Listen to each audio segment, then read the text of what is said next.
नमस्कार मित्रों। पंचांग पढ़ना सीखे श्रृंखला में आज ये 7th चैप्टर है, 7th लेसन है। और आपसे अनुरोध है कि पंचांग को अपने पास रख लें, पेंसिल और एक कॉपी भी रख लें कि अगर कुछ नोट करना हो तो आप नोट कर सकें।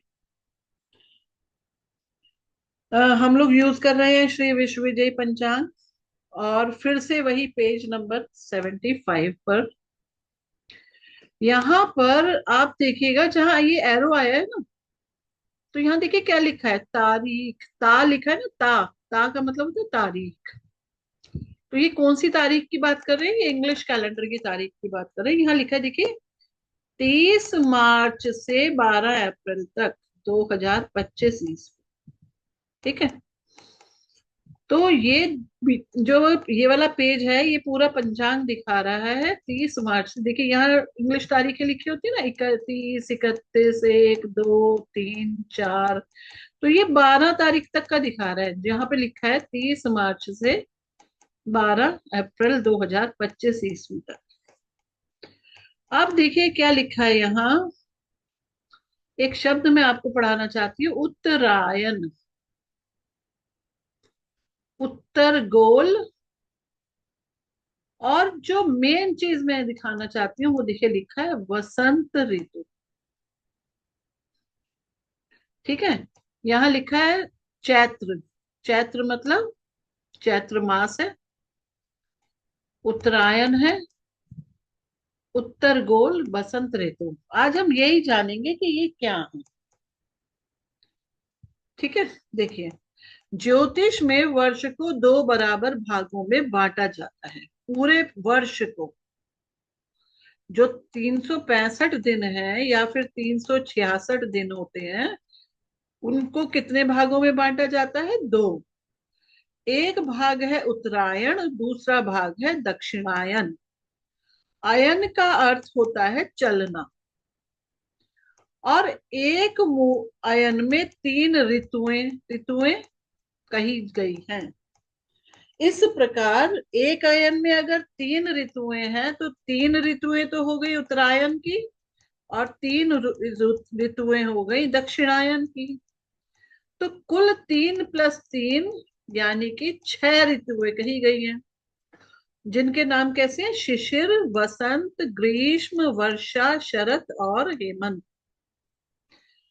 तो अब यहाँ पे जो हमने पढ़ा था कि उत्तरायण दक्षिणायन, इनका क्या मीनिंग है? जब सूर्य मकर राशि में प्रवेश करते हैं तो उत्तरायण कहे जाते हैं। तो मकर में जा रहे हैं, तो मकर के बाद किस में आएंगे? कुंभ में। मकर, कुंभ, मीन। फिर मेष, वृषभ और मिथुन में। इन 6 राशियों के बाद जब वो कर्क में आते हैं तो कहते हैं कि वो दक्षिणायन हो गए।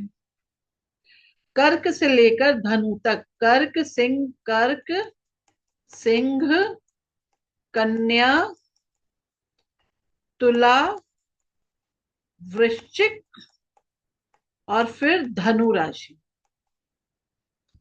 इनमें सूर्य का संचार कहलाता है कि ये दक्षिणायन संचार है।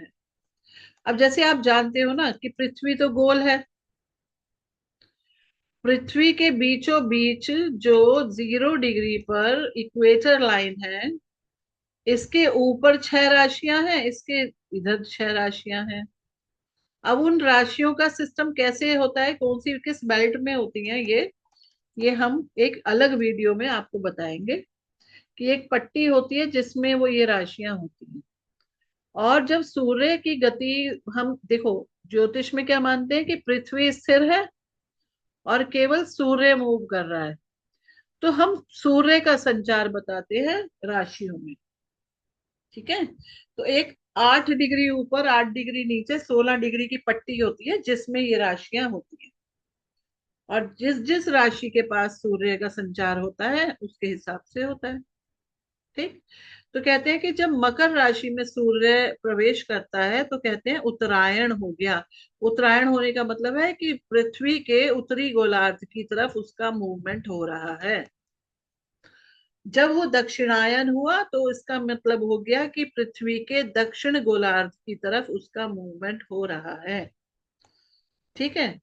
इस पूरे काल को, कौन से काल को, उत्तरायण काल को सौम्यायन भी कहा जाता है, क्योंकि यह काल देवताओं का दिन कहा गया है। अर्थात शिशिर ऋतु, वसंत ऋतु और ग्रीष्म ऋतुएं हुई सौम्यायन। और उसके अलावा जो तीन ऋतुएं हुई, कौन सी हुई, वर्षा, शरत और हेमंत ऋतु हुई यामनायन। यम का मतलब होता है दक्षिण। दक्षिण दिशा में हो रहा है ना इसका संचार। जब कर्क से धनु में सूर्य का संचार रहता है, मूवमेंट रहता है, तो वो दक्षिण गोलार्ध है। और दक्षिण को यहाँ यम भी बोलते हैं।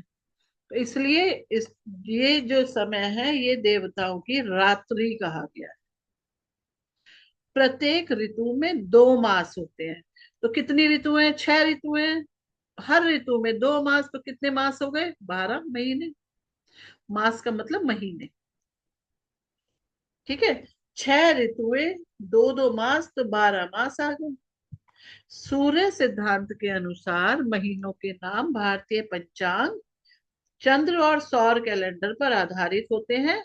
और ये मास इस प्रकार हैं, आपने नाम सुने ही होंगे इनके, चैत्र, बैसाख, ज्येष्ठ, आषाढ़, सावन, भाद्रपद, अश्विन, कार्तिक, मार्गशीर्ष, पौष और मघ माघ। इसके अलावा और फागुन। ठीक है। अच्छा, अब देखिए, हमें ये कैलेंडर में कहाँ देखने को मिलता है। जब हम पंचांग देखते हैं तो यहाँ पर देखो लिखा था वसंत ऋतु।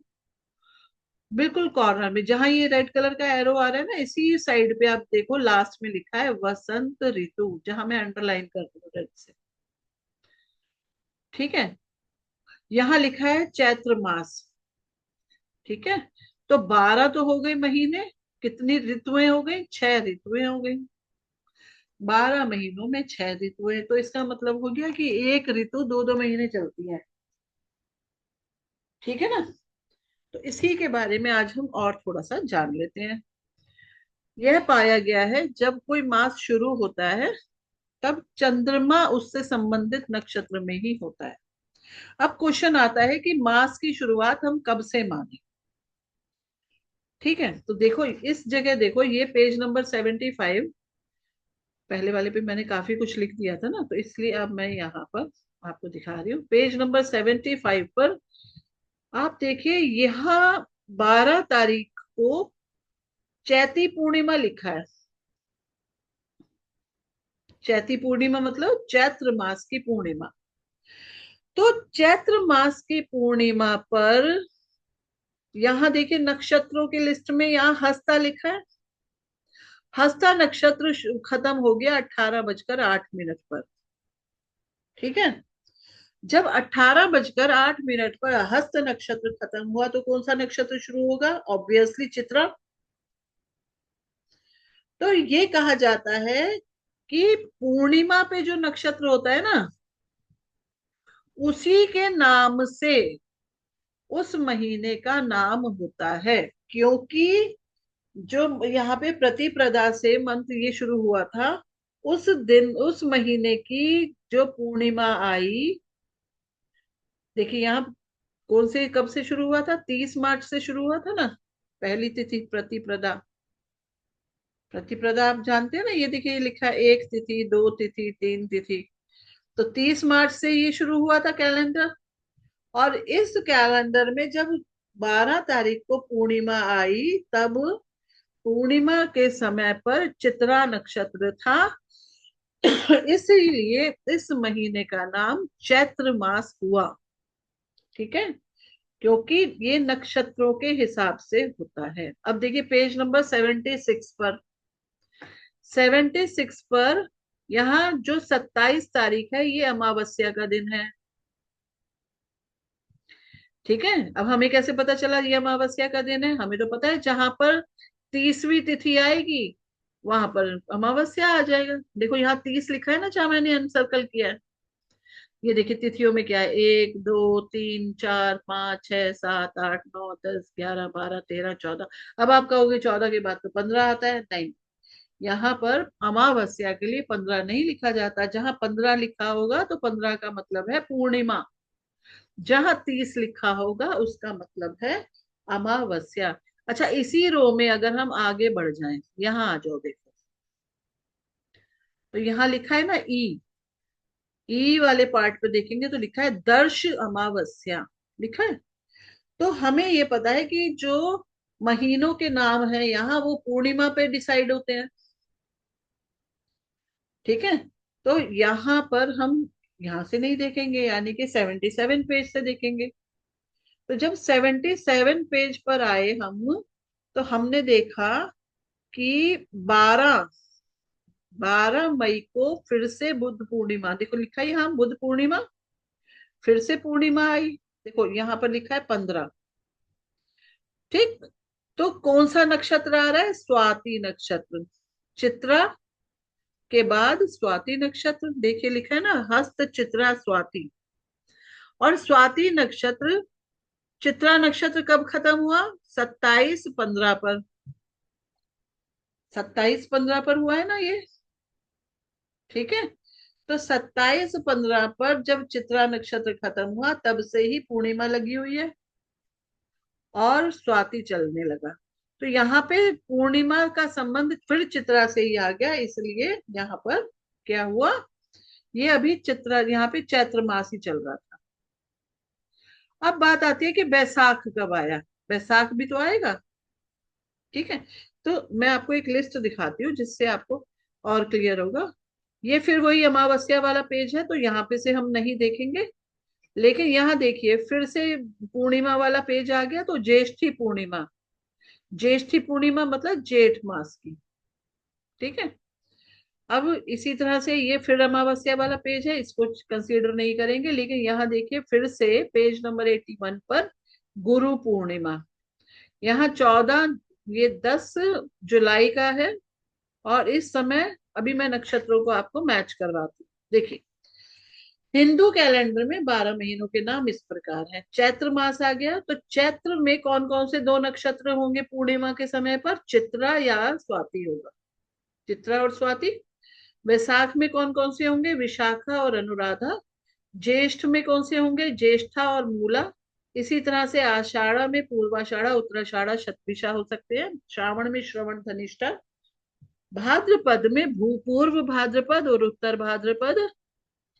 अश्विनी में अश्विनी और भरणी। कार्तिक मास में हो सकता है कृतिका, रोहिणी। मार्गशीर्ष में होगा मृगशिरा और आद्रा। पौष मास में होगा पुनर्वसु और पुष्य। माघ मास में होगा मघा और अश्लेषा। और इसी तरह फाल्गुन मास में होगा, फाल्गुन मास में पूर्वा फाल्गुनी और उत्तरा फाल्गुनी और हस्त। तो जब हम इसको कैलेंडर पे देखते हैं, ये जो पेजेस आ रहे हैं, यहाँ देखिए ये कौन सा मास लिखा हुआ है? यहाँ लिखा है आषाढ़। तो हमने देखिए अभी पीछे लिस्ट में आषाढ़ कहाँ पर था? आषाढ़ ये रहा। तो पूर्वाषाढ़ उत्तराषाढ़ लिखा है ना, तो हम इसको चेक करते हैं, चलो। तो यहाँ देखो कि गुरु पूर्णिमा जो 10 जुलाई को थी, तो नक्षत्र कौन सा बन रहा है? देखिए यहाँ लिखा है पूर्वाषाढ़ा। ठीक है। इसी तरह से आप अपने पंचांग को सामने रख के हर पेज पर ये देखना कि जो नक्षत्र पूर्णिमा पे है, और फिर इस लिस्ट से मैच करना। तो आपको समझ आ जाएगा कि नक्षत्रों के नाम से ही हमारे यहाँ महीनों के नाम रखे गए हैं। और वो कौन कौन से महीनों के नाम हैं आप ये जानते ही हो। कौन कौन से हैं? चैत्र, बैसाख, ज्येष्ठ, आषाढ़, श्रवण, भाद्रपद, आश्विन, कार्तिक, माघशीष, पौष, मघा, माघ और फागुन। ऐसे कहते हैं चैत्र, बैसाख, जेठ, आषाढ़, सावन, भादो, अश्विन, कार्तिक। ऐसे ऐसे बोला जाता है ना। तो ये हमारी स्लैंग लैंग्वेज है, लेकिन पंचांग में आपको इसी तरह से लिखा हुआ मिलेगा। ठीक है। हर महीने का संबंध दो या दो से ज्यादा नक्षत्रों से हो सकता है। देखो, चैत मास का संबंध चित्रा और स्वाति नक्षत्र से है, बैसाख का संबंध विशाखा अनुराधा से है। यहाँ पर ये लिस्ट दी गई है, और ये लिस्ट आपको मिल जाएगी आपके पंचांग में भी। तो ये इंफॉर्मेशन बहुत जरूरी है पंचांग को पढ़ने वालों के लिए जानना।